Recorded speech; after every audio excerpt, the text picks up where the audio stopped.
Good afternoon, everyone. Thank you for joining us on today's Caseware webinar. As you can see, today we're going to be covering the updates in the Audit Advanced Mercia company audit release. That's version 24.0.02, and that includes updates for ISO 600 compliant audits. My name is Tom Jeffrey. I'm one of the Education and Media Technicians at Caseware UK. I'm going to be just overseeing the session today and making sure everything runs smoothly. I'll also be monitoring your questions as they come in, and the content will be brought to you today by Jonathan Millar, our Product Manager for Audit. Just a little bit of housekeeping before we get started. As you can see there, we've got the Q&A option on the toolbar. If you wanted to ask a question, please use that option and we'll try and answer as many questions as we can live. We should have some time at the end to go through any questions as well. Any questions we don't answer live, we'll get back to you directly afterwards. We'll also put those into a Q&A document, and that will accompany the recording of the session. So we are recording, and that will be uploaded to our YouTube channel in the next day or so. We'll also be putting the recording and any supporting information, including the Q&A, onto our help site. So there'll be an article there for you as well. So that's the housekeeping out the way. I'll hand over to Jonathan and we'll get started.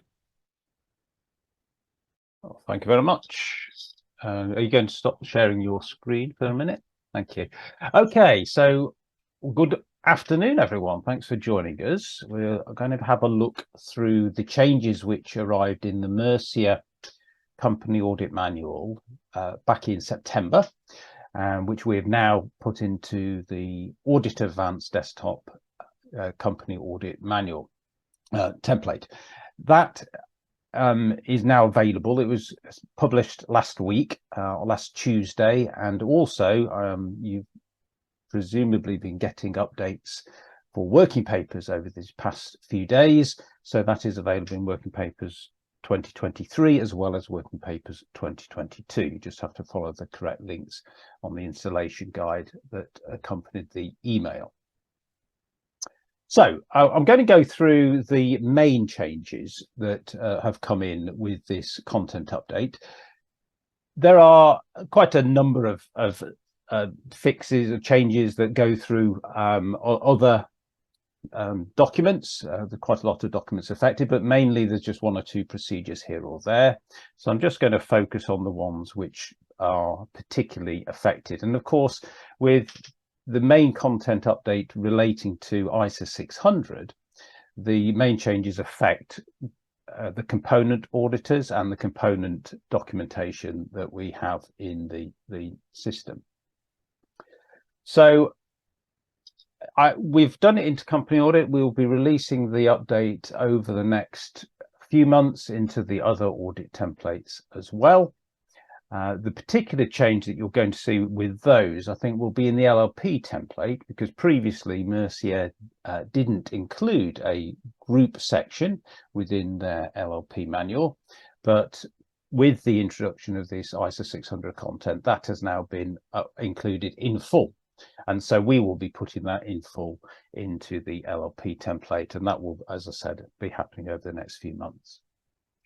But let's have a look then at what we've got here. Now, as most of you are aware, I'm sure, ISO 600 is only particularly needed for audits which commence from tomorrow, in actual fact, the 15th of December 2023. So essentially your December year ends. However, Mercia have included these updates now, and with one exception, which you'll see in a short moment, have not given an early adoption option, but just saying you have this documentation. And the main reason for that is because a lot of this work related to components, and particularly to component auditors, is in respect of your requirements for quality management. So the ISQM that are in place right now, the two standards that are required, the quality management over work, particularly of component auditors, is very important. And so that has been included now. And so most of these changes do actually impact in respect of that, and that is why they are there. So let's get on to the documentation itself. And the first document you can see on the screen there is the component risk assessment. And I suppose this is the most significant changes that come with ISO 600 is the identification of your components. And this is where you have an option to not adopt the requirements of ISO 600 until they are needed. So at the moment, this is what this screen always looked like. And there was a focus on looking at and identifying significant components. The shift with ISO 600 is that rather than just thinking of components as being subsidiary undertakings or something like that, a component can be any entity or part of an entity which is affecting the risk overall of the engagement. And so you've got to identify what the components are and give a justification for the identification of those components. So what we're going to do is there is this little tick here in this box, which if you do not wish to adopt the ISO 600 before it's required, you will just get your old documentation that we used to have. But we're going to default it to being switched off. And here we're in this situation, therefore, where you now identify all your components and then give the reason for them being determined as a component. And then the impact of that on the audit work that is going to be conformed. So we're doing it's like a bigger risk overall approach to considering where these components fit into the overall audit of the group. So you can see here I've just put in 3 components here. I've given 2 subsidiaries and 1 branch. So I've got a trading subsidiary, that's just a UK trading subsidiary, and that requires a full audit. I've got another one, which is a foreign holding subsidiary, and therefore it perhaps will do its individual consolidated accounts as well. And perhaps the change in idea is that this idea of it could be just a branch of an entity. For instance, I've got one here which I say contains a lots of stock that needs auditing. They basically the stockholder, and you can assess it as that is a component in itself, and therefore there is an impact on the audit and the risk relating to that. So that's the most significant change there in the B30 group. And then what having identified those components, that's what flows then into the other documents that we have.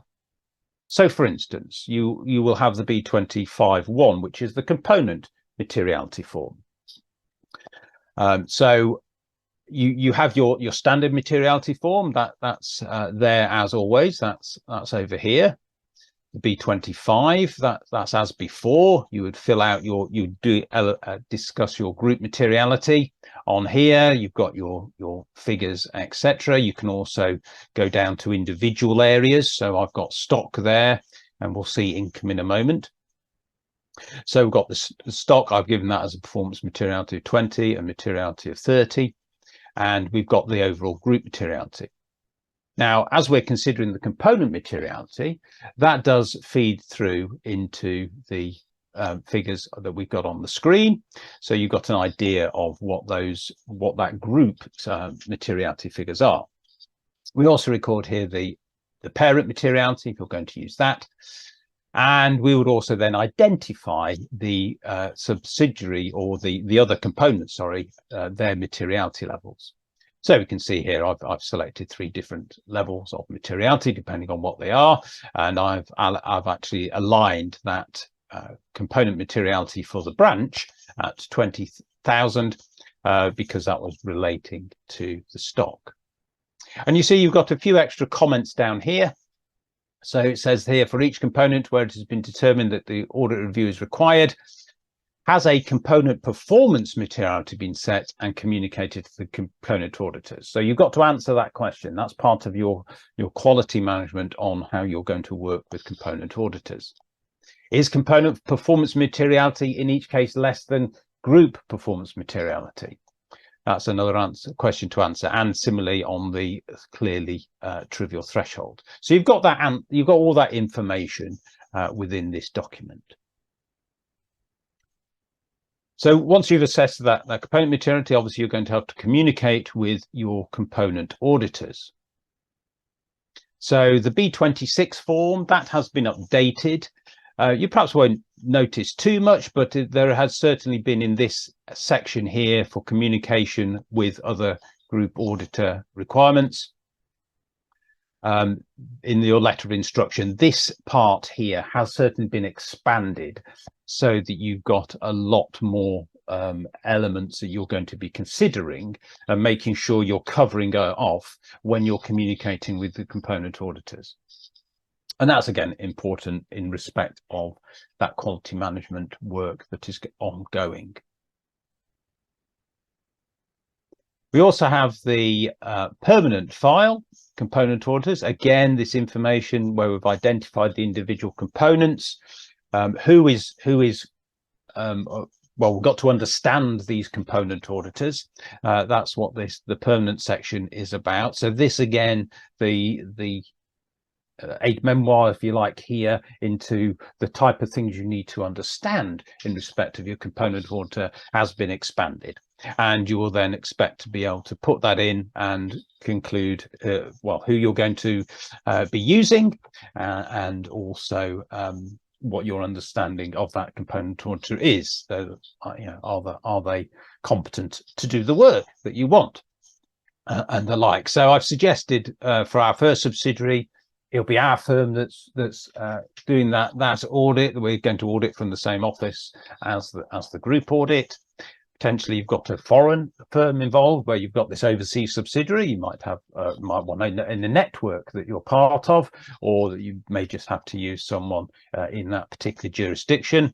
And then the branch where we've got the stock take being involved, well, maybe that's in an inaccessible part of the country for us, and you perhaps would wish to use a different firm to audit that as well. So that's another type of consideration you've got to do. So that's the type of thinking you've got to be looking at when you're reviewing your component auditors and understanding those because obviously that will impact you and how your audit work for the group is done. So as I say, it's perhaps not earth-shattering in terms of some of these updates and the extra work that's involved, but it's just a slight focus away now from the identification of what a component is. And with that, we still have our old PF1-4-2 list of related parties. And so this doesn't actually fill up with those components that you've identified. Because this was specifically looking at group entities themselves.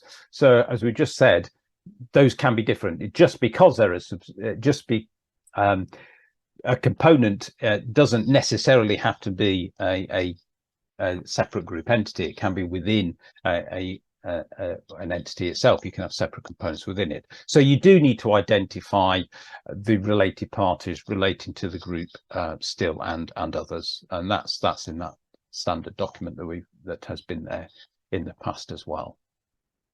And then really finally, the last thing relating to component auditors is the review at the end, of course. You need to evaluate the work of the component auditor. You've got to have communicated with them and make sure you've got all the matters that are relevant to the group audit conclusion. So again, this section here has been expanded in terms of the indicator of the information you need to get from the component auditor and which you must have communicated to them again. And then you will set a conclusion toward the end, whether that communication has been adequate for the purpose of the audit, that the financial information identified in that component auditor's communication for you has been incorporated correctly in the group financial statements. And then you'll make a decision, you'll make a conclusion on whether you need to do extra review of their work or whether it is adequate or not. And if you choose to identify it as not being, there will be additional work that you'll need to cover. So that's the component audit side.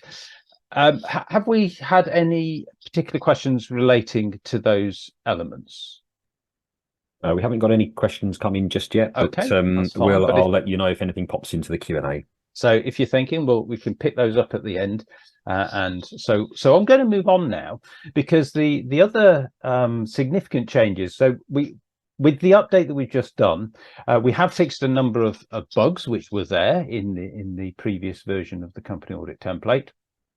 But we've also picked up the new sampling form which Mercia have introduced into their methodology. So in the past, we've had a judgmental sampling form, and I'll show you what we've done with that as well, because that's been slightly enhanced, because there was a release came out from the FRC, a thematic review of sampling, only a couple of weeks ago, and most of those most of that conclusions from that review are now included within Mercia's sampling form. So that's the old judgmental sampling form. But we also have a statistical sampling form, and I'll show you how that all fits together in a little while, in a moment. So, as we've said, we've got your materiality form. That's really where you'll start. You've identified your materiality. I'm going to identify that we have an alternate materiality for income of 150,000. Well, I've said 215 up there, but anyway, 150,000 for that, with a performance materiality of 125. And so we'll see a reminder perhaps of how the judgmental sampling document was meant to have been working. So when you get to your sampling form, you obviously take a copy of it. So if you look on the document manager here, we've now got the original sampling form, which we've now called the substantive sampling form judgmental master, and then we've got a new one which is the statistical sampling form master. So you have to take copies of those and update them. So just be aware that if you're rolling forward a file from the previous year, because it was a copy of a different document, of that original master document, that document won't be updated by the release we've just made. You would actually have to take your copy of that new master and create a new document for your sampling form. So just remember that. But once you do that, you take that sampling form, you can place it onto your document manager. You'll see here I've placed some in the H section. I've got my H1 sampling for judgment and for statistical, and you can change the name of that and all kinds within the properties of those documents. So once you've taken that, you'll be warned if you're using the master document. So if you've taken that document, then you obviously select the audit area, in which case I've selected the HI document, and you'll be then presented with the assertions that apply to that audit area based on what is in the FSA. So if we go to the B30 FSA, here we're in income. You can see I've got those 6 assertions. So those are the 6 assertions that come up here. I've selected, in this case, completeness, valuation, and occurrence. So that's the ones we've selected. So that's the assertions that we're considering within this this audit area. You'd add your definition, expectation of error, your source of the sample, and there's guidance all the way through here which you can click on to bring up. You then get assessment of your total population. You then identify the items which are over tolerable misstatement. Now, tolerable misstatement is something that you set for that individual audit area. It can't be greater, though, than your performance materiality. So as you saw, we identified previously your performance materiality. In actual fact, I've got here selected the parent materiality, which is why there's a warning which is popping up here. Tolerable misstatement is more than the performance materiality selected. That's because back on B25-1, my parent performance materiality was only 75, and I've got a tolerable misstatement here of 100,000. So if we just switch that off and we're back on, we're not using the parent, but we're perhaps in the subsidiary, and we're using that materiality. Therefore, I'm now looking at this materiality figure, the audit area performance materiality that we identified back on the materiality form. So now our tolerable misstatement is below that performance materiality. So we've identified all the monetary items which are over that tolerable misstatement, and therefore, of course, we are looking at those. So that's 3 we would have to sample of those. If we've got to identify other key items, we've got a couple which are 90,000, so they were quite significant. They weren't quite over the tolerable misstatement, but they were very very significant indeed. So those are key items, and so we've perhaps got 2 of those, and then we've got a residual surplus population to look at. Now, because of that, we get some, because it's actually close between our tolerable misstatement and our residual value, we get some smaller figures coming down in terms of factors later on. Just as a guide, that is the materiality figure being brought in as well, because that will be used in the materiality factor calculation on the judgmental sampling form. We'd also then look through to which selection of method are you going to use. And again, something that has come out of that thematic review is the idea of certain sampling methods are inherently give rise to potential for bias in the selection. So particularly the haphazard selection, apparently that's something where you can have unconscious bias on what you select. So random selection is really, I think, the one that is promoted particularly within that thematic review. And so you then come down to the sample size. Now, I know there's been a lot of questions in the past over why is it 60? There is a basis behind that. I'm not going to go into that. That's not for me to explain in that sense. But what has come through, and again from this thematic review, is really actually assessing, is that initial sample size appropriate?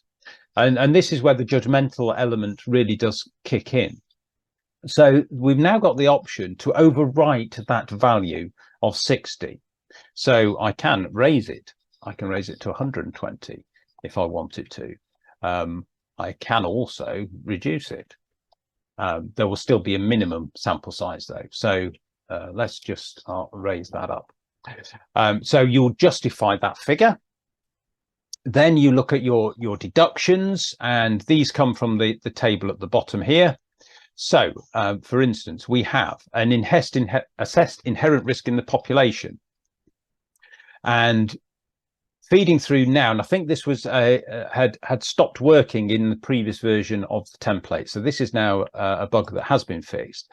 That the inherent risk by assertion from the B30 FSA is feeding through here. So if you remember on the B30 FSA, I'll just remind you of what's happened here. So since the ISO 315 update that we did last year, we created the 3-column effect of looking at risk. So you had the inherent risk that's in the in that audit area for that assertion in the audit area. Then any control risk which is going to be assessed, which then gives you your remaining material, your residual risk of material misstatement. And so the audit system here will go through and look at all the risks that you've assessed. And if you've been doing that risk scoring, which is now that spectrum of risk between the likelihood and the magnitude of those material misstatements, as you've been going through that, you'll have assessed those individual risks. That you now get an option on here, which is to bring in the proposed risk. So that's the inherent risk. And then that will feed through. They are overwritable. So at any point, so you see here that the proposed assessment was 1, but we overwrote the valuation to be 4. And similarly here. So those are identifiable. You then identify your control risk. And basically, if you're not doing any work, that is not applicable. Even if you do some work, you still have a high control risk. That will not have any effect either on that inherent risk. But if you start then reducing that control risk, so it becomes medium or low, you can take a bit of credit for that in reducing your residual risk of material misstatement. And so we have, again, a little algorithm which works on that, but again, it's totally overwritable. So you can see these figures here. We've got 5, 1, 4, 2, 1, and 3, which we've assessed in those individual assertion areas. And the ones that we have selected here, so the completeness evaluation, the occurrence versions, those are feeding through here. So I've got 5, 4, and 2. So I can make an overall assessment of the inherent risk within this population. And in this case, I'm going to say I've got a risk of 4, which gives me a deduction of 5. We then look at what reliance are you having on internal controls? I think I did suggest on the FSA that my control risk was low, and so therefore I can take a high level of internal control reliance. But that will be for you to justify within the system, the work papers as you're going through. And then also you may be doing other analytical and substantive procedures. And again, you've got to be very careful with what you choose in respect of that. The materiality factor then kicks in. That just gets calculated. I think it's if I'm right, it's something, it's either the valuation. Yes, the residual value over a factor. Anyway, the factor it comes out, if it comes under a certain number, 15, you'll get a deduction as well. And so you can see here, I've now got a total sample size. But again, so I've got a sample size of 65 plus the 5 we picked earlier, and that gives me a sample size of 70. That'll probably shock you all, and you wouldn't want to do that anyway. So you'll be justifying your initial sample size, I'm sure. But again, even then, you can overwrite that figure and you can justify what you feel. So there really is the emphasis on the judgmental side, really has been amplified now, but you do need to justify what you're choosing as your sample size overall. So that's what we've already had, and some of the enhancements that have gone to that document. I can see we've got a question. Is it related to this which we're looking at now? So it's actually going back slightly, but it's to do with the 60, the sample size of 60 that's already in the form. It's a two-part question, actually. So is there any guidance over when the statistical sample form may be more appropriate than the judgmental sample form? And similarly, is there any guidance on when the starting sample size of 60 or when the final sample size stated in the judgmental sample form may not be appropriate? Yeah. I think what I can do is refer you to is have a look in the Audit Procedures Manual. So I think it's in section B of the Audit Procedures Manual. There's a document, I think it's number 5, Planning Audit Approach. And in the appendix to that, there is in appendix 1 to that, there is a whole lot of information on what you're meant to be considering when you're doing statistical sampling. I think that is worth looking at. It's worth educating your team with that. There's nothing directly here. I mean, we do provide these, as I said, we do provide these guidance notes throughout, but there's no specific in terms of why yes or no 60 or 120 should be used. On the statistical sampling side, again, there's elements within that document which do give you a guidance as to whether you should perhaps be thinking along a statistical route or a judgmental route, because actually sometimes the statistical route isn't appropriate and you actually do need to do the judgmental. So with that segue, I'll go into the statistical sampling form. And here again, it's very similar in actual fact to at the top anyway, to the judgmental form. Everything at the top, actually almost down, I think, to the method of selection is essentially the same. We have actually moved the button for parent materiality up here because it just seems to be more relevant, because the materiality figure actually isn't used within this, because materiality was used as part of the materiality factor calculator, whereas that isn't used within the statistical form. We're far more focused on the risk of material misstatement and analytical procedures to amend the values. So the same, we get the same issue here.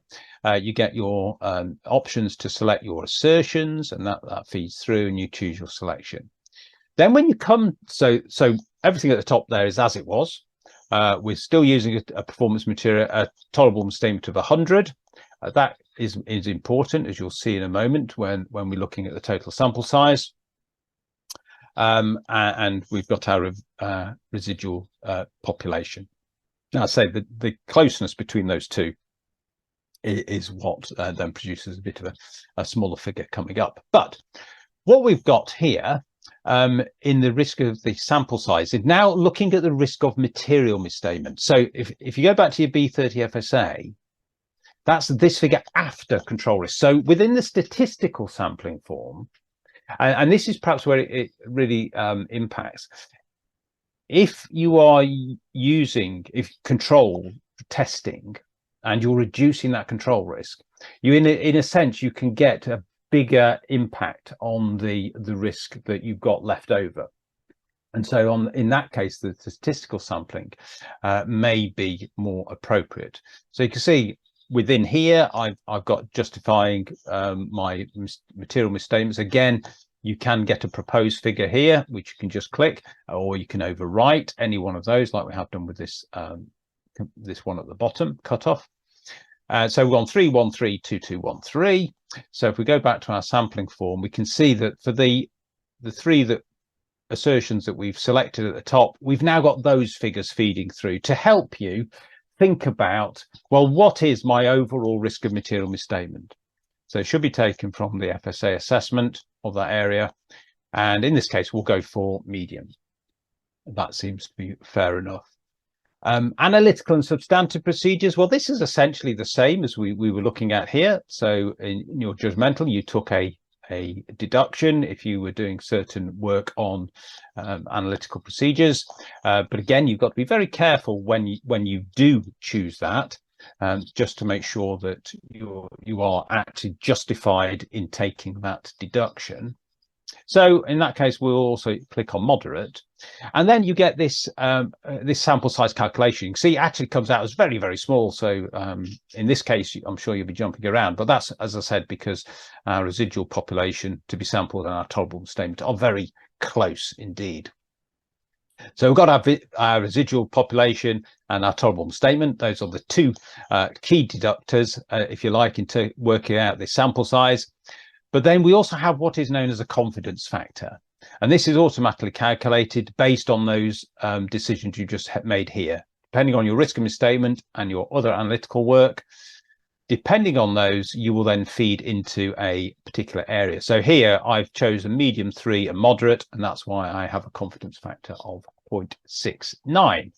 Obviously, if you're getting riskier and weaker, that confidence factor has to increase. So your actual confidence is less. If it's so low that you don't get any indicator here, there is a note here which says when no confidence factor is indicated, statistically the planned test of details may not be necessary unless it's actually specified by regulation or other standards, and a statistical sample size in that case can't be determined. So just bear that in mind. So you'll see it just so happens that now my calculator comes out at 4 plus the other two that we calculated, the 3 and the 2. I've now got a figure of 9, but even so you will conclude onto your reasonableness of that sample size. And I think that really wraps that up in terms of what I want to show. I don't think we had any more questions on that, have we? No, we haven't got any more questions in the Q&A. I'm just going to go through a shorter version of the wrap up there, just so that I don't take up too much of your time. But ultimately, if you go to help.caseware.co.uk, you'll find our guidance, our quick vids, short articles, and webinar recordings. But really, that brings us to the end of today's session. Thank you very much for joining us and for your time today. We hope you enjoyed it. Take care, and we'll see you next time.